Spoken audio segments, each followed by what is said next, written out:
So, friends, we've had some great conversations, and I know that the educators out there have probably been well nourished from what we've said.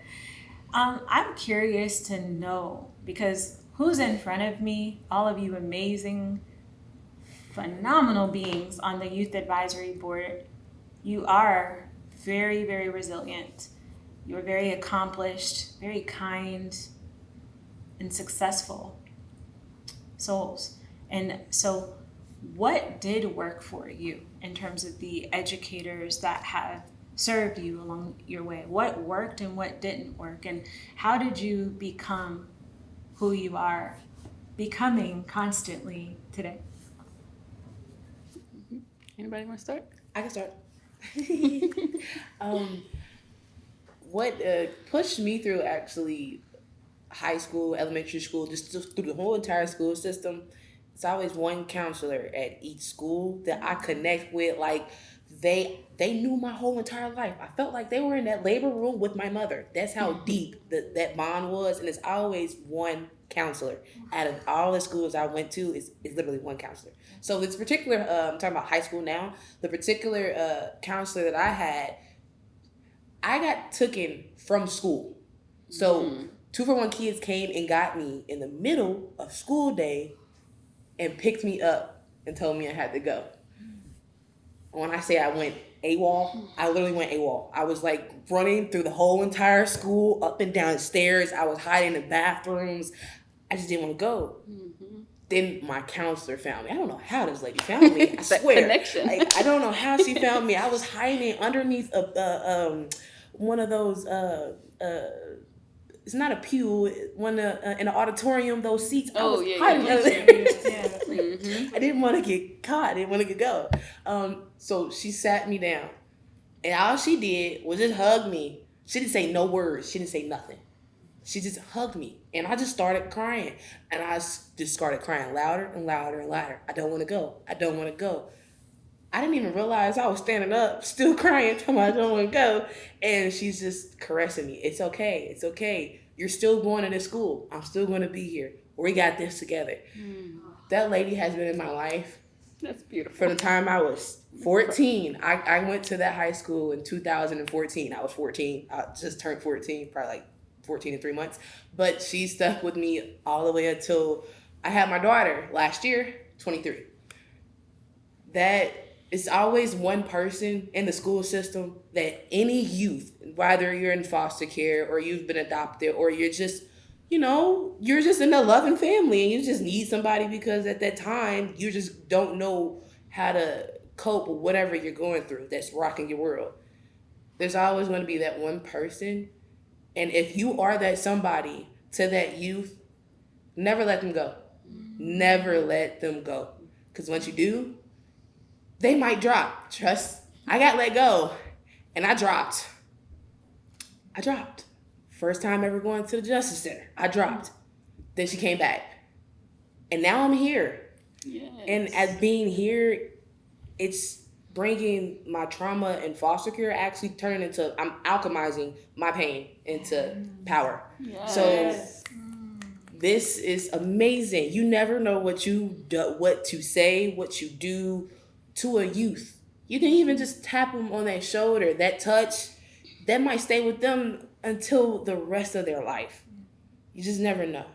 So being seen, it sounds to me like you felt very seen and supported. Yeah, growing up with my mom, I was the oldest child with her, and I was also the mom. So I had a mom. We had a mom, but I was the mom. So I didn't know how to be a kid. I never got seen by my mom because she was never there. Granted, she was working, or half the time she was in an argument with her boyfriend at that time. So I never had a chance to get told anything that a female youth would need from their mother. I never got hugs. I never got a kiss on the shoulder. Never got told I love you. I tell my daughter every second of the day I love her because I never got to feel how that feels. And it makes me feel good just to tell my daughter after I just told her 30 seconds ago that I love her. because Hey, I want her to. celebrity. We love you. Yes, Yeah. I love you. Thank you. No. Thank no, you. like Thank seriously. you. No, for real. Thank you. I had to grow up alone all of my life pretty much. My nana died at 6. I had left with my mom. Then something happened in my mom's house. Got put in my dad. Something happened right after I went to my dad's house. Got put into foster care. So it's like it's all I know is me. So you will meet a youth like that as well, when all they know is themselves. That's all they're gonna know. Even though they have people around them, they're not with them, they're around them. So it's not gonna feel like you're whole. So when I had that counselor, she pretty much basically redirected me because I was going downhill. I first joined the YAB group at 16, 17. I was still going downhill. And I came back as an adult because I'm traveling up the hill now. Yes. There's no more going down. I don't have to put on my brake. Like I'm going up. I don't need a brake to go up the hill. Yeah. You know what I it just need to sounds like? accelerate. It sounds like you were on that fear cascade. Celebrity, if you ever fall down that hill, you know we're gonna catch you. For sure. We're gonna pull you girl. back up. We're gonna be like, nope, yoink. We got you. Nope. You are not falling. We got you, girl. We got you. And For sure. I needed to hear that. Because in the back of my mind, there's always that thought A little of slipping. doubt. Yeah. Like, you know that the gas gonna run out, right? You know your brake gonna go out, right? Even though you don't use it, what happened if, like, you might gotta take a stop. It's gonna go out. It's gonna go out. Your door might fly out. It's gonna go out. Something's gonna happen. Something's gonna happen. Well, was if a- your brakes come off, then just know somebody else's works. We're gonna kick in, girl. Yes, we and be got like, you. hey, move. Yes, And we then got they're just you. gonna push you up the hill.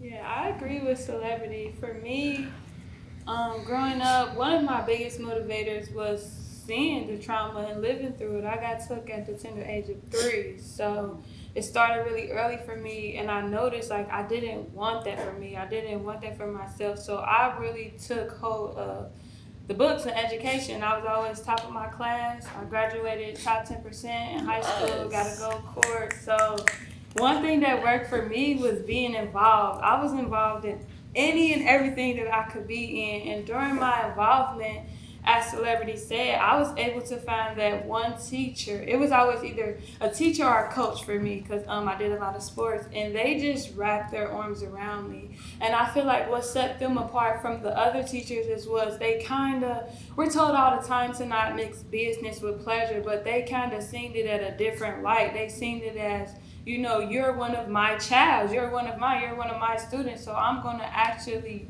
you know, take the time to get to know you and help your situation and just be there for me. It's just like they took their job to a whole nother level.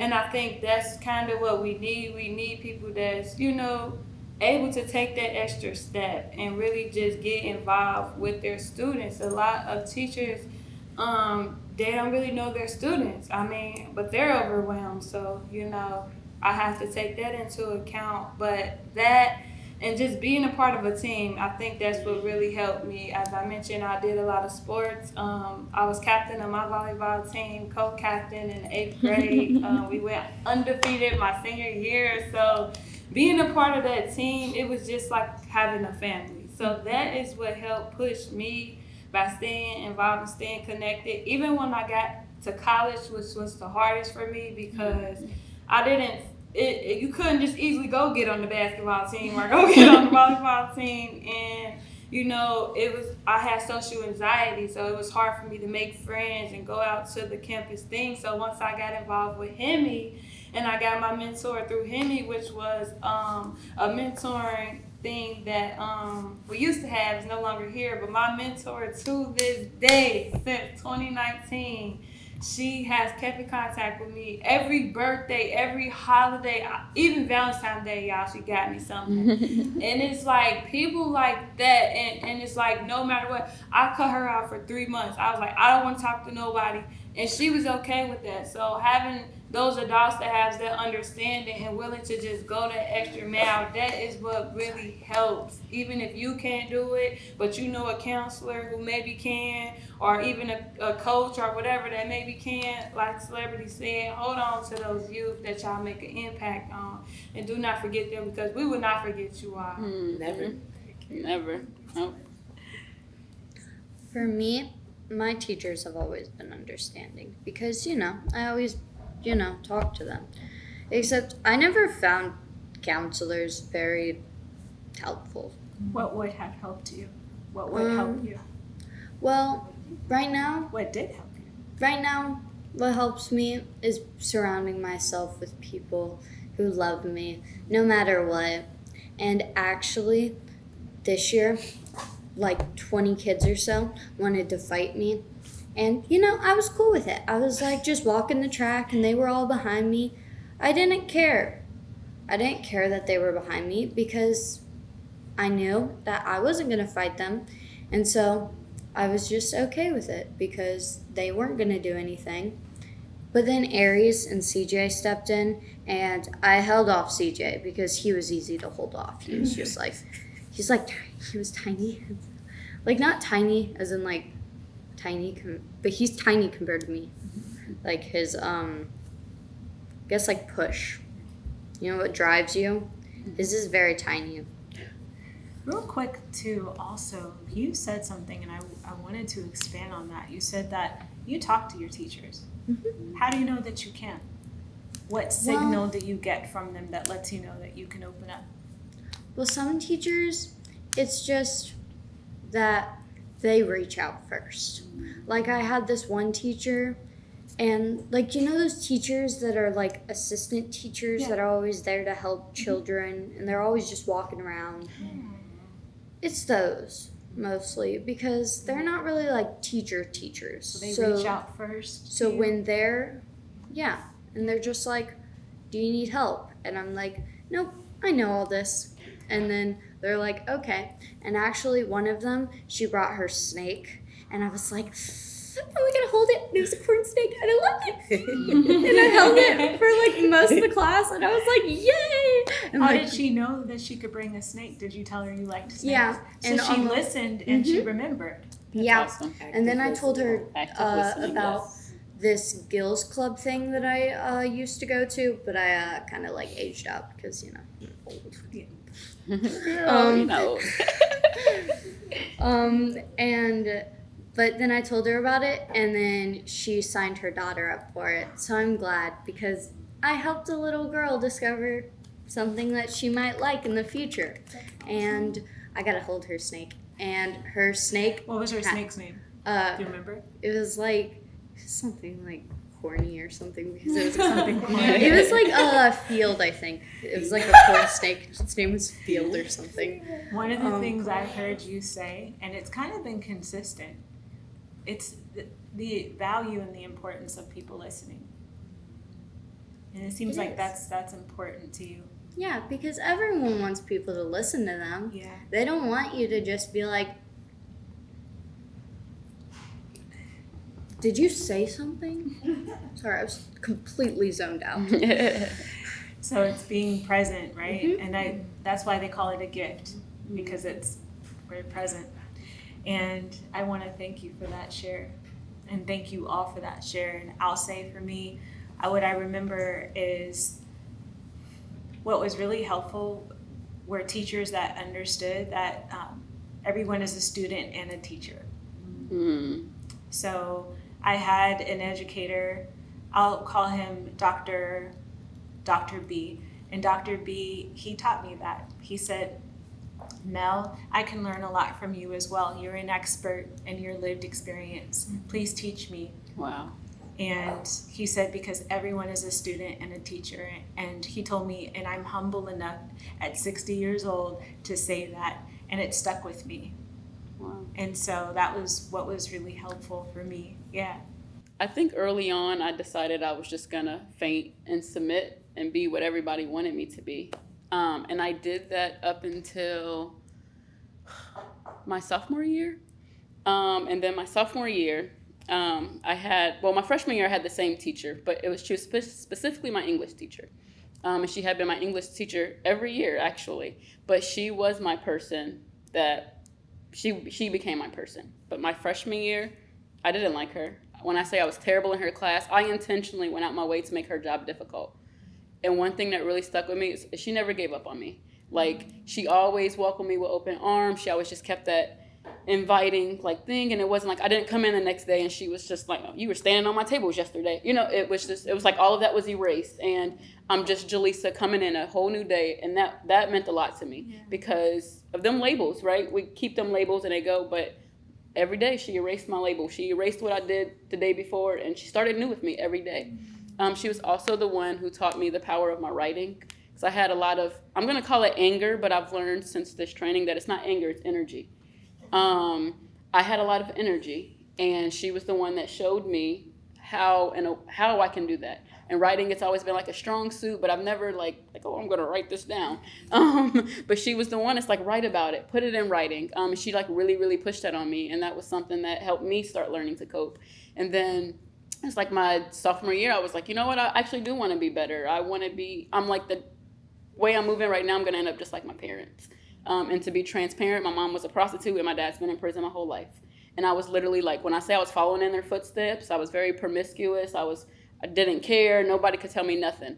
And it took me kind of just like having that moment of like, wow, you're actually going to end up just like them.